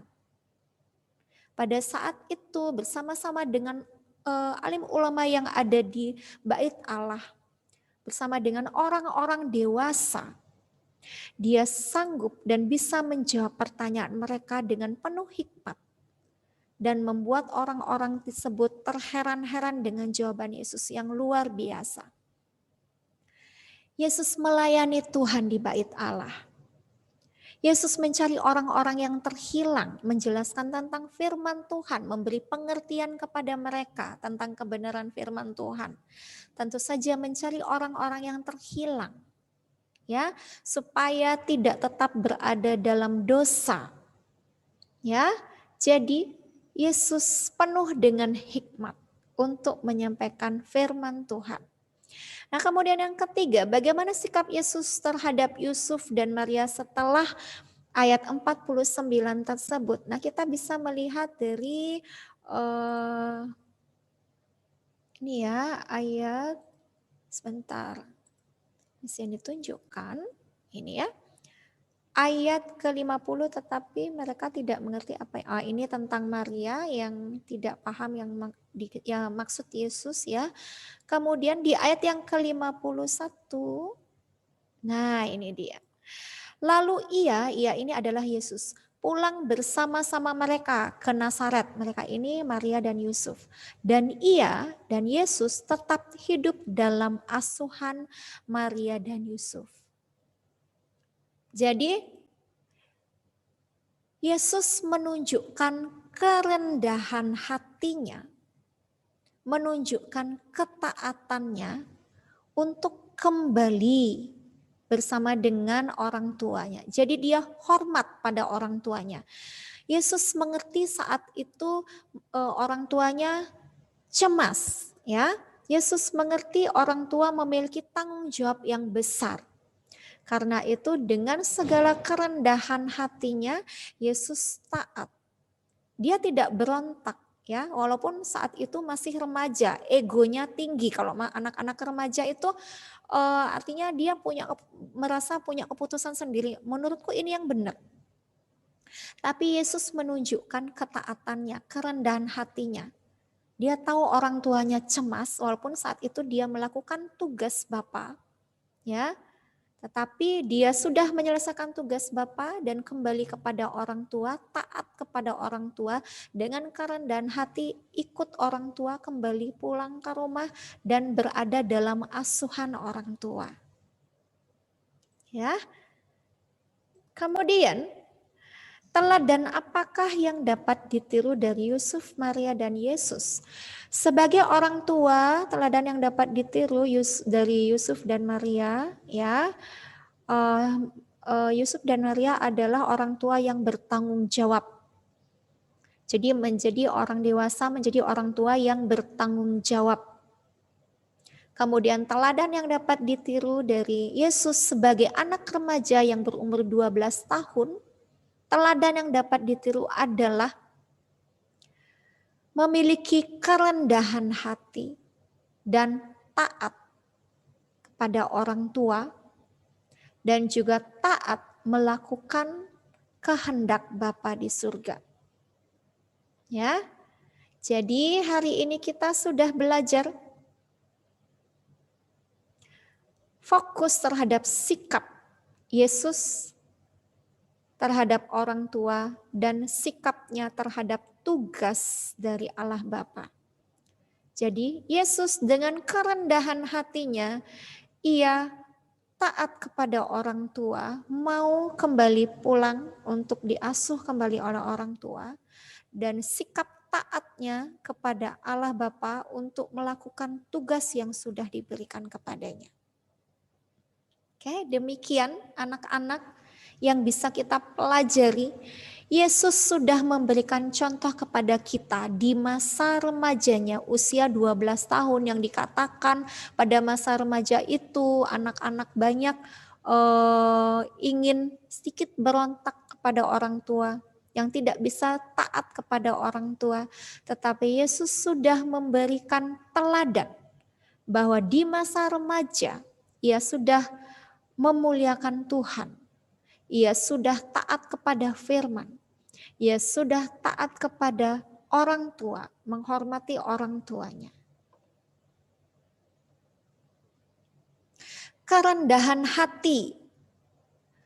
Tuhan Yesus adalah pribadi yang rendah hati. Dia sudah memberikan contoh kepada kita. Di usia remajanya pun dia sudah melakukan firman Tuhan dan sudah menunjukkan pribadi yang rendah hati. Mereka yang dipakai oleh Tuhan menjadi alat dalam kelahiran Kristus adalah orang-orang yang rendah hati. Maria, Yusuf itu adalah orang-orang yang rendah hati. Karena ia mau taat kepada firman Tuhan, melaksanakan tanggung jawab, dipercayakan sebagai orang tua di dunia ini untuk mengasuh Yesus. Kerendahan hati ini adalah ciri dari kekristenan. Kita sebagai orang Kristen, percaya Yesus juru selamat, kita meneladani pribadi Yesus yang rendah hati. Karena itu kita juga harus menunjukkan sikap rendah hati. Seperti lagu yang sudah kita nyanyikan tadi, berikanku hati seperti hatimu. Nah, itu menunjukkan sikap yang rendah hati. Karena kita tahu kita masih egois, kita masih sombong, kita masih tinggi hati. Jadi dengan segala kerendahan hati, kita minta Tuhan untuk melimpahkan kasih karunia-Nya, memberikan kita hati seperti hati Tuhan, yang penuh dengan belas kasihan, yang penuh dengan kerendahan hati. Orang yang beriman kepada Kristus akan mengembangkan sikap rendah hati. Nah, kita harus mengembangkan sikap rendah hati. Karena pertumbuhan iman tidak terletak pada apa yang dimiliki, melainkan pada apa yang dilakukan. Nah, anak-anak, sebagai anak-anak remaja, kita meneladani Yesus. Dia pun pernah mengalami masa remaja umur 12 tahun, sudah melayani Tuhan dan menunjukkan sikap taat pada orang tua. Kerendahan hati melepaskan keegoisan. Kerendahan hati tidak mementingkan diri sendiri, jadi melepaskan rasa mementingkan diri sendiri. Genggamlah kerendahan hati. Dengan kerendahan hati ini akan mendatangkan kemuliaan di surga. Nah, anak-anak, mari kita berdoa. Tuhan, terima kasih buat segala kebaikan Tuhan di dalam kehidupan kami. Ampuni kami yang masih sombong, ampuni kami yang masih tinggi hati, ampuni kami yang masih tidak taat, ampuni kami yang selalu memberontak. Berikan kami anugerah Tuhan, ajar kami untuk bisa seperti apa yang sudah Yesus lakukan di usia 12 tahun, di mana ia memiliki sikap rendah hati dan taat kepada Tuhan dan juga taat kepada orang tua. Berikan kami hikmat Tuhan sehingga di dalam masa remaja kami sanggup untuk rendah hati. Berikan kami kepintaran dari Tuhan sehingga dalam masa remaja kami bisa lebih mempermuliakan nama Tuhan lagi. Terima kasih untuk segala kebaikan Tuhan. Hanya di dalam nama Tuhan Yesus Kristus kami mengucap syukur dan berdoa. Haleluya. Amin. Baik anak-anak, terima kasih untuk hari ini. Pembelajaran kita mengenai kerendahan hati di sini akhiri sampai di sini ya. Kita akan bertemu kembali di pertemuan berikutnya ya. Di sini tetap ingatkan kepada kalian semua untuk selalu menjaga kesehatan dan tetap semangat. Tuhan Yesus memberkati. Sampai jumpa. Bye-bye. Oke, ya makasih ya Yosep. Biasanya Alexis kemana? Alexis selalu mengingatkan saya. Saya selalu lupa untuk on-kan recordnya. Oke, maaf atas keteledoran untuk merecord. Saya lupa merecord. Oke, sekarang nomor 3 ya, tentang 3. 3 ini ada kaitannya dengan hukum Pascal. Dan hukum Pascal ini berkaitan dengan dongkrak hidrolik. Sorry.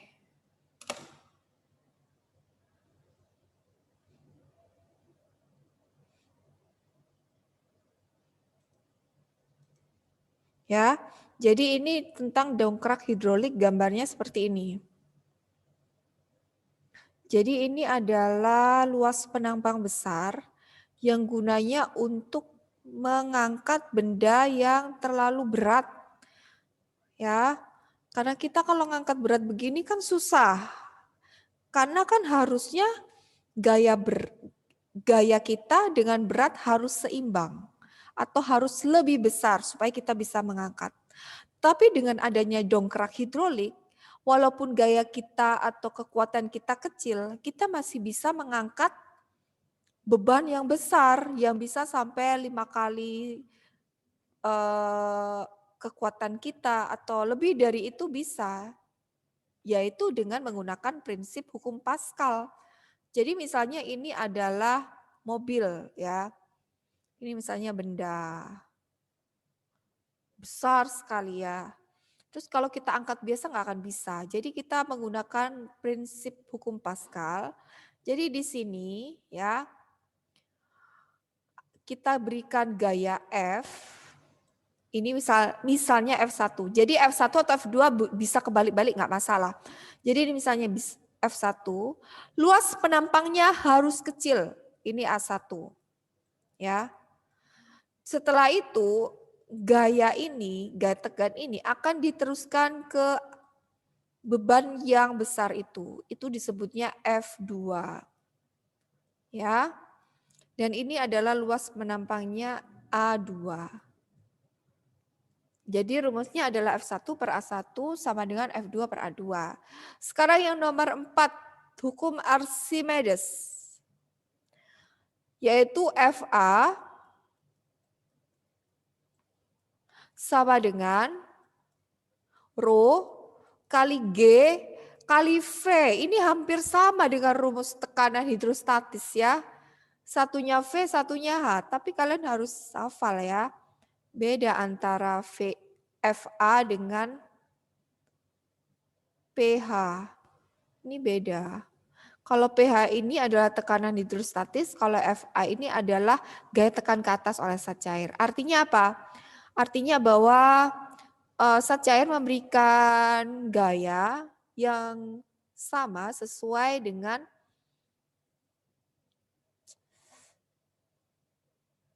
beratnya. Kok miring ya? Anggap aja ini lurus ya. Oke, perhatikan. Jadi kalau misalnya ini adalah suatu benda yang ada di dalam permukaan air, maka gaya ke atasnya itu arahnya ke atas. Ya. Dan dia dipengaruhi oleh volume benda yang tercelup seluruhnya. Jadi volumenya itu adalah volume benda yang bukan volume zat cairnya ya, tapi volume benda yang tercelup ke dalam zat cair. Sedangkan ini rho-nya ini masih berpengaruh. Ini rho massa jenis zat cair. Kalau ini rho benda itu harus dicari sendiri pakai rumus massa jenis sama dengan M per V. Oke, FA sendiri adalah V di udara dikurangi V di air.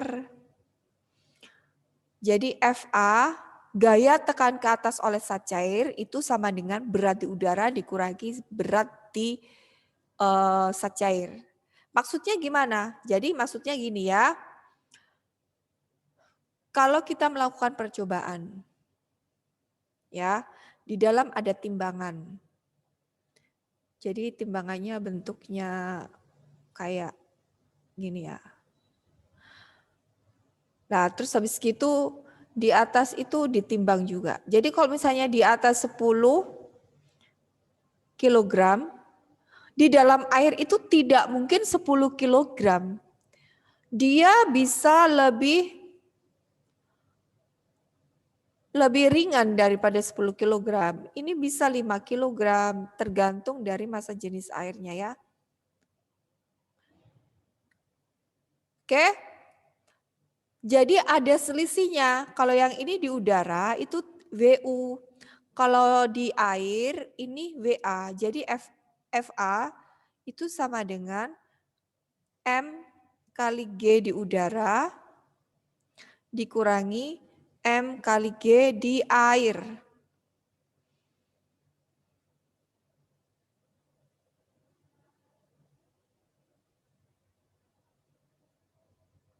Ya, di air. Kok bisa hilang?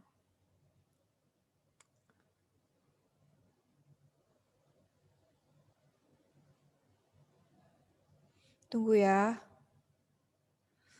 Sorry, cancel. Mana tadi kok hilang?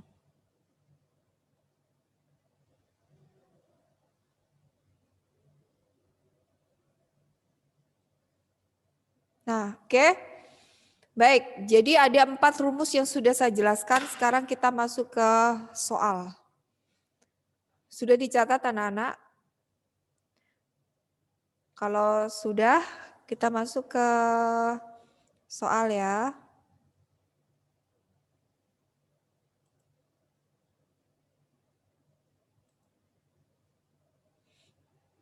Ntar ini saya stop share dulu.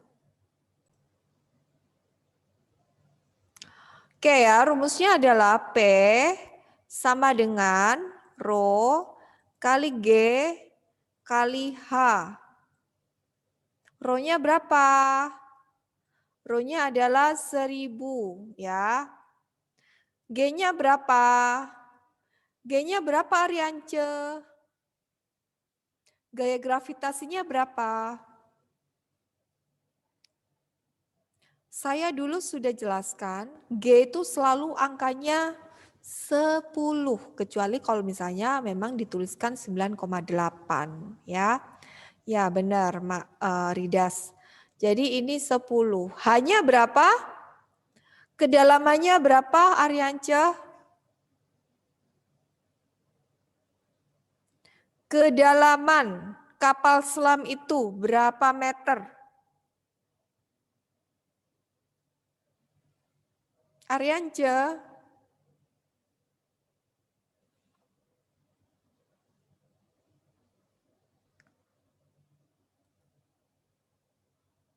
Ya, benar Adeline 200 meter. Oke, jadi Adeline hasilnya berapa? P hidrostatisnya. 1000, 10, ini 200. Jadi hasilnya adalah ya 2 juta. Ya, jadi 2 juta Pascal. Jadi besar sekali tekanannya. Tekanan kapal selam 200 meter loh kedalaman. 200 meter itu semana ya?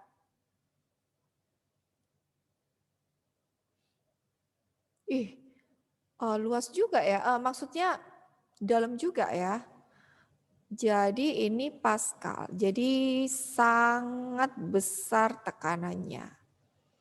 Oke. Ya, 2 juta benar. Oke. Jadi ini 2 ya, ini angka 2. Ya, oke. Jadi nomor 1 hasilnya adalah 2 juta Pascal. Sekarang nomor 2. Penampang kecil mempunyai luas 25 cm persegi dan penampang besar 450 cm persegi.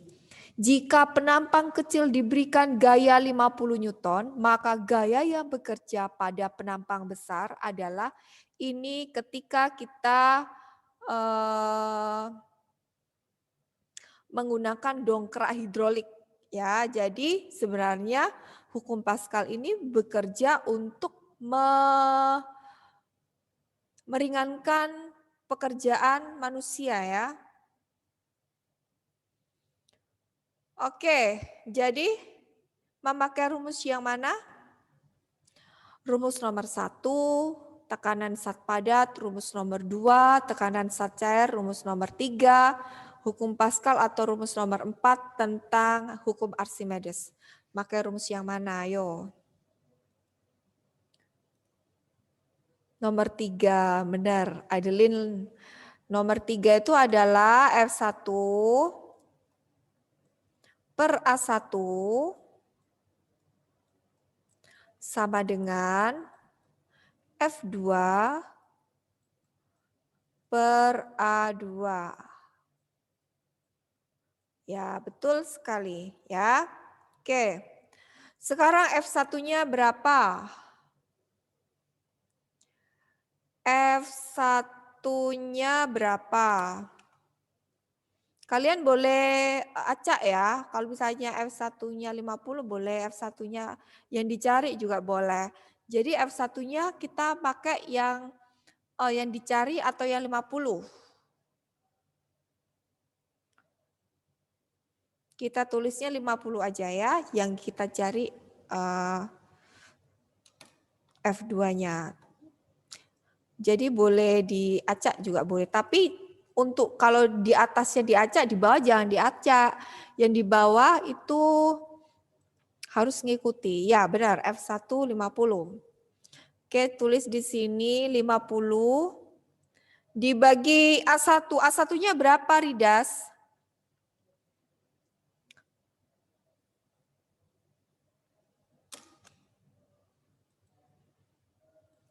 25 Miss ya? 25. Ya, betul 25 ya, karena kan penampang kecil. Jadi kalau penampang kecil maka gayanya juga yang di penampang kecil. Benar, 25. Bentar ya. Mana ini pulpennya? 25. Satuannya pakai sentimeter atau meter?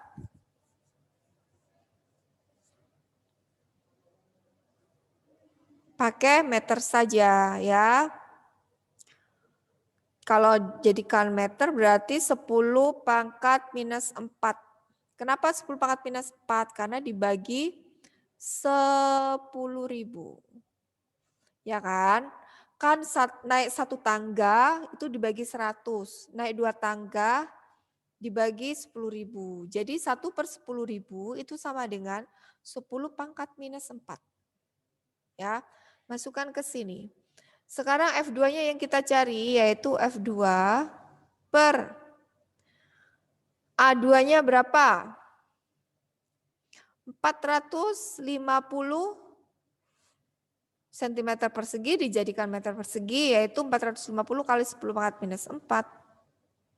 Oke, sekarang kali silang. Kalau bentuknya seperti ini harus kali silang ya. Jadi 50 dikali 450 kali 10 pangkat minus 4 per 25 kali 10 pangkat minus 4 sama dengan F2. Oke, perhatikan baik-baik. Sekarang kita coret-coret yang atas dengan yang bawah. Ini dicoret sama ini, bisa. Ini 25 dibagi 25, 1. 50 dibagi 25, 2. Jadi hasilnya berapa F2-nya anak-anak? Halo, F2-nya berapa? Ya, 900. Betul sekali. 900 Newton ya. Jadi satuannya Newton. Oke, itu nomor 2. Kalau sudah saya akan hapus clear semua. Ya. Oke, sekarang nomor 3. Nomor 3 kita memakai rumus apa, Edo Juan? Ya, halo Miss. Nomor 3 kita memakai rumus yang mana? Rumus nomor 1 kah? Rumus nomor 2? Rumus nomor 3 atau rumus nomor 4? Sebentar Miss.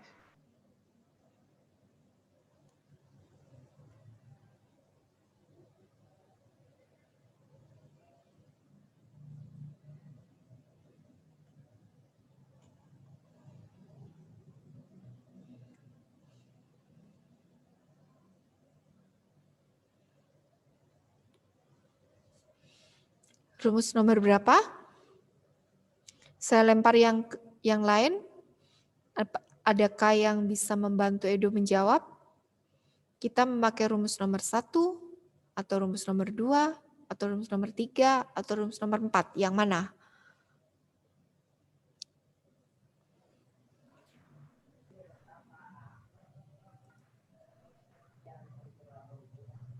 Rumus keempat. Rumus keempat itu berkaitan dengan volume. Karena dia hukum Archimedes. Jadi yang nomor 3 itu perhatikan bukan rumus nomor 1.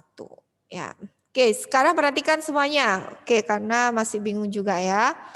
Nah, ini ada tulisannya dongkrak hidrolik. Saya tadi sudah bilang bahwa dongkrak hidrolik itu menggunakan prinsip cara kerja Pascal. Kenapa? Dongkrak hidrolik itu kita seperti mengangkat beban yang sangat besar tapi dengan gaya kita yang kecil. Ya. Jadi ini pasti rumus tentang dongkrak hidrolik itu hukum Pascal. Hukum Pascal yaitu F1 dibagi A1 sama dengan F2 dibagi A2.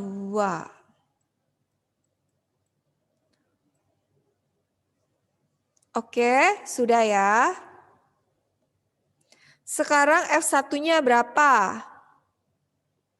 Misalnya kita ambil F1 itu adalah yang piston kecil atau luas permukaan yang kecil ya. F1-nya dicari. Jadi yang kecil itu yang dicari ya. Jadi F1 yang kecil ya dicari, terus A1-nya berapa? Ingat rumus A luas itu sama dengan pi R kuadrat. D sama dengan 2 kali R. Ya. Jadi kalau mencari R sama dengan D dibagi 2. Nah sekarang R-nya berapa untuk yang luas penampang kecil? 2 cm kan? Jadi 2 dibagi 2 sama dengan 1. Jadi di sini adalah pi 1 kuadrat.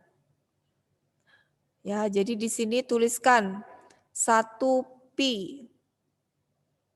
Oke. Dalam bentuk sentimeter. Jadi 10 pangkat minus 4. Sama dengan F2-nya berapa? Pi-nya biarkan aja ya, nanti bisa dicoret kok. Pi-nya dalam bentuk pi saja. F2-nya adalah 1 ton. F sama dengan V. V itu sama dengan M kali G. Lah masanya itu 1 ton kan? 1 ton itu adalah massa. Jadi kalau 1 ton itu sama dengan 1000 kilogram. Jadi ini 1000 dikali 10, jadi sama dengan 10.000 Newton. Jadi tulis di sini 10.000 dibagi dengan sekarang 8. Diameternya itu 8 ya. 8 dibagi 24. Jadi 4 pi R kuadrat. 4 kali, oh ini 16. Ini kan 4 pi kuadrat kan. 10 pangkat minus 4 pangkat 2. Ini pangkat 2 kan kuadrat kan ya, R kuadrat, pi R kuadrat. Oke, sekarang hitung kita sama-sama F1 per pi, 1 kali pi itu pi ya. Pi kali 10 pangkat minus 8. Jadi kalau 10 pangkat minus 4 dipangkatin 2 itu dikalikan ya. Jadi sama dengan 10.000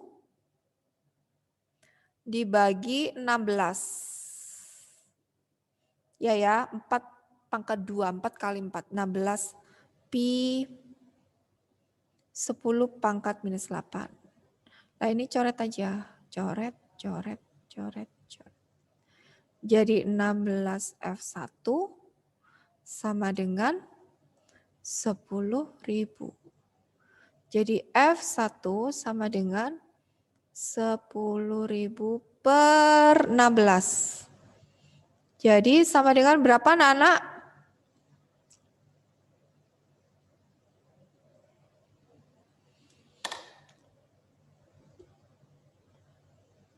Adakah yang bisa menjawab?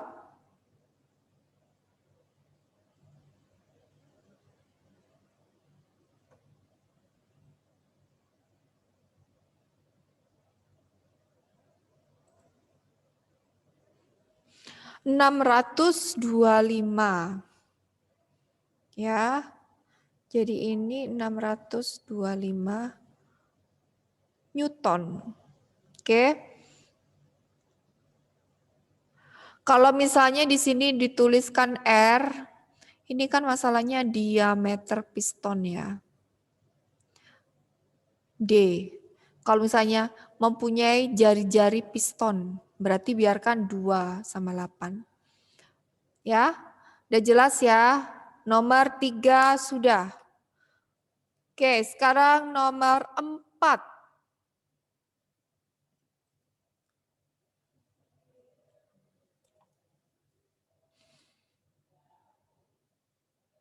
Nomor 4, massa benda di udara adalah 200 kg.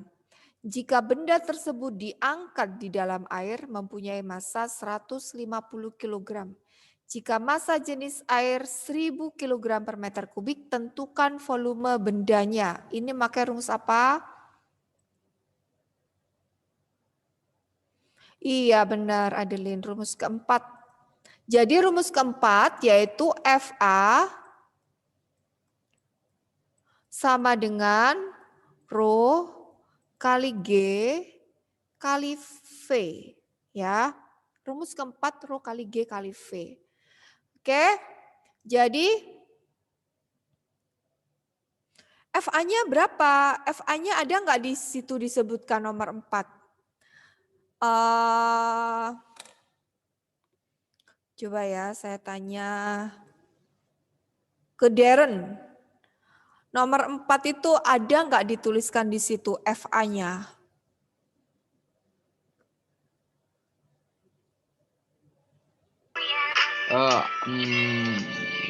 Ada Miss.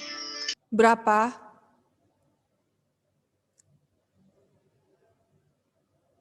Berapa Darren?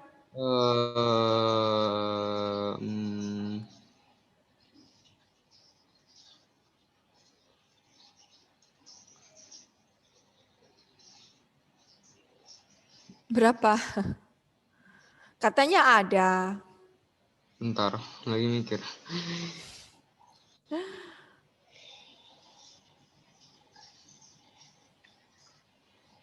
Hmm. 200 kilo, Miss. 200 kilo ya. Coba saya lempar ke yang lain dulu ya.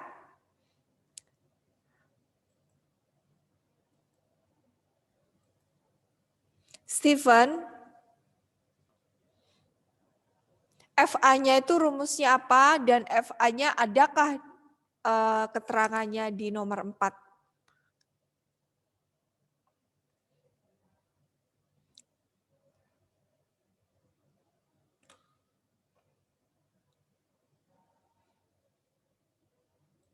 Siapa tadi? Saya tanya ke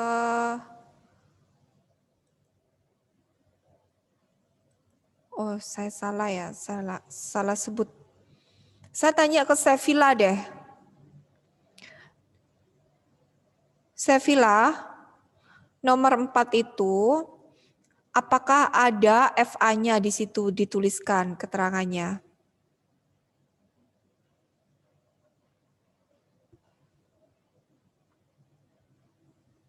Sevilla? Sevilla?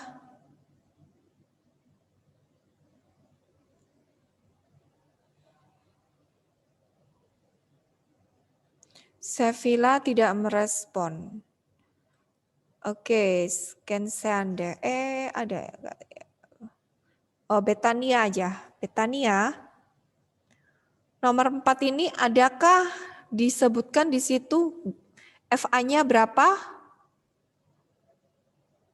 Betania. Halo Betania. Betania tidak ada juga.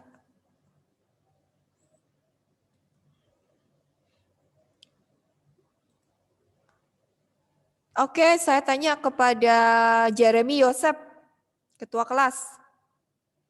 Iya, yang mana? Di situ dituliskan FA-nya tidak.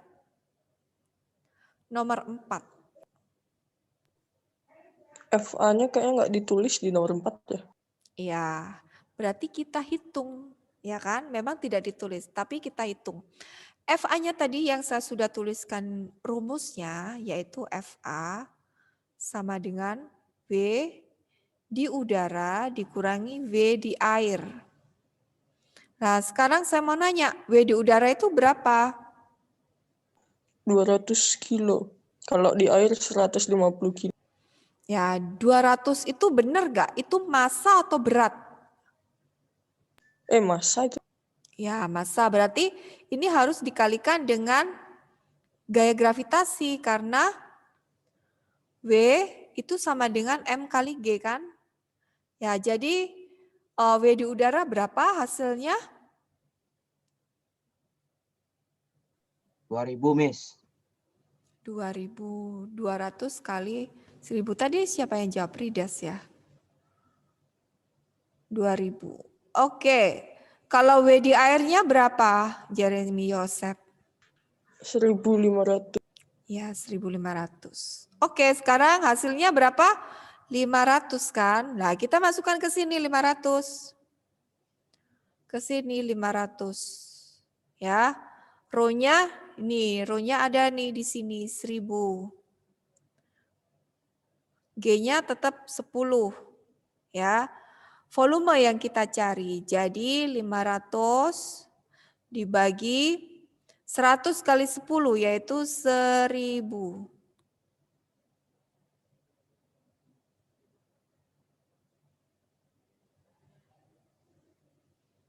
Ini 1000 ya. Oh, ini kurang nolnya nih. Nah, 1000 kali 10 kan? Jadi 10.000 sama dengan V. Jadi ini kita coret jadi 5/100 sama dengan V atau 0,05 meter kubik sama dengan V.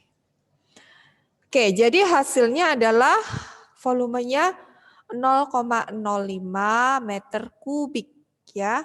Masih besar sih kalau jadikan sentimeter kubik. Oke, anak-anak, sebelum kita menyelesaikan pembelajaran kita pada hari ini, saya mau tanya untuk yang tugas di Moodle, siapa yang belum ngumpul? Hari ini kan harusnya terakhir ya. Siapa yang belum kumpul? Tugas di LMS Moodle.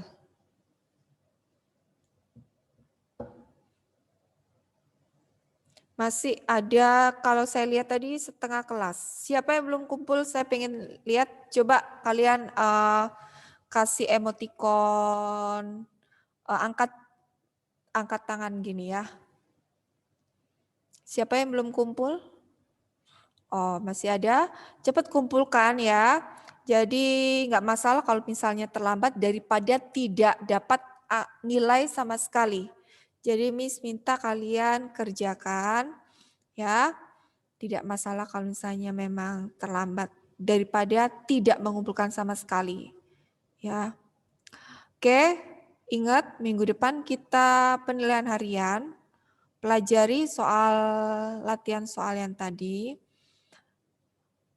Saya akan kasih soal ini nanti ke Moodle ya, supaya kalian bisa pelajari, bisa hitung ya. Jadi setiap kali pembelajaran harus bawa catatan ya. Jangan sampai lupa supaya nanti tidak bingung loh. Tadi diajarin apa gitu ya.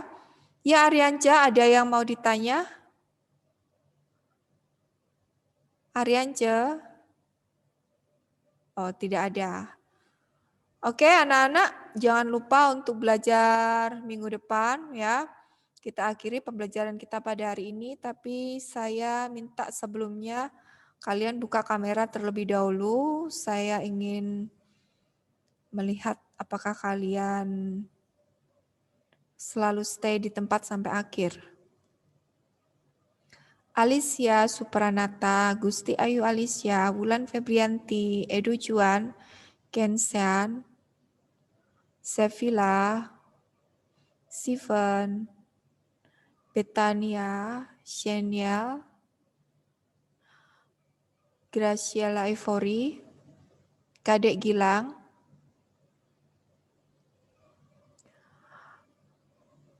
Edo Juan. Oke. Ya, baik. Oke, tetap semangat ya anak-anak. Oke, terima kasih semuanya. Tuhan Yesus memberkati. Bye.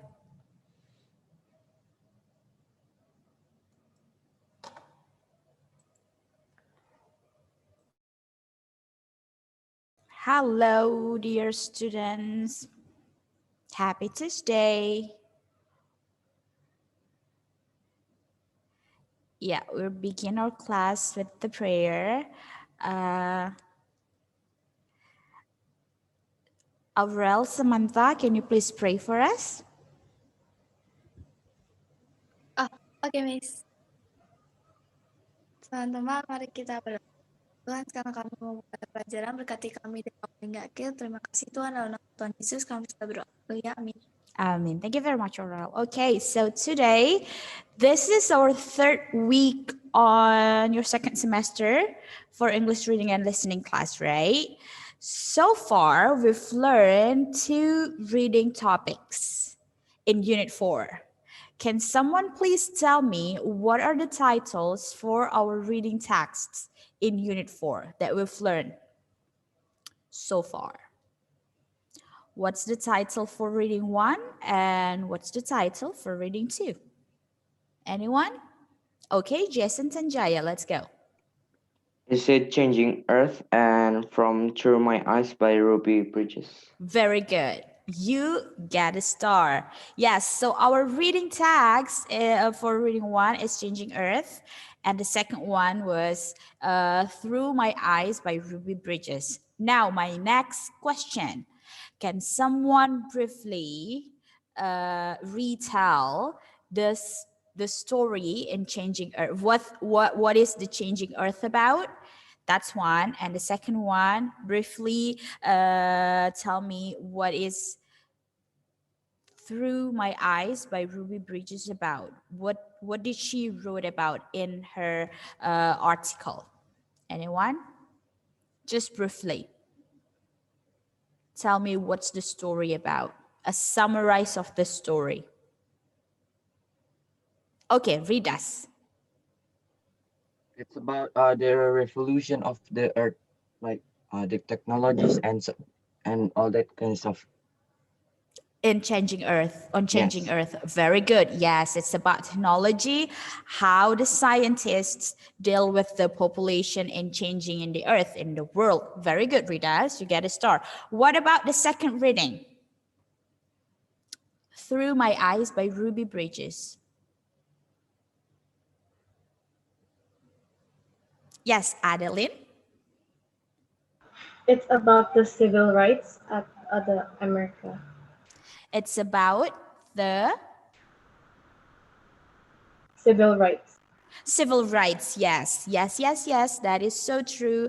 How a school how the government come together to put the school into one, right? By using a story from Ruby Bridges. Very good. Thank you very much, Ridas. Thank you, Adeline. Thank you, Jason. You guys get 1 star for each today. Good. Now that you already know what's the story about, and I believe you guys read it at home, this time we're going to do a reading comprehension test. Okay, so the reading is from Reading 2, Through My Eyes by Ruby Bridges. It's on page 204 until 209 on your textbook. That's where the story. I want you guys to answer the questions on page 210, number 1 until number 8. Okay, reading comprehension test, Through My Eyes by Ruby Bridges. Okay, so for the next hour, this is what we're going to do. You may use your phone, your computer, your notebook to answer the questions. Go ahead. And by the end of the class, you have to upload your work to Moodle. Okay, one more time, you may use your computer. You can type in using Word, or you can use your phone using the Notes app in your phone, or you want to manually write it down in your notebook. Okay, take a picture and upload it to Moodle by the end of our class. Okay, once you've finished, once you've done uploading the reading comprehension test, send me a chat in our chat box saying done, and you may leave the Zoom meeting. Okay, you'll be done for today. Does anybody have questions? Am I making myself clear?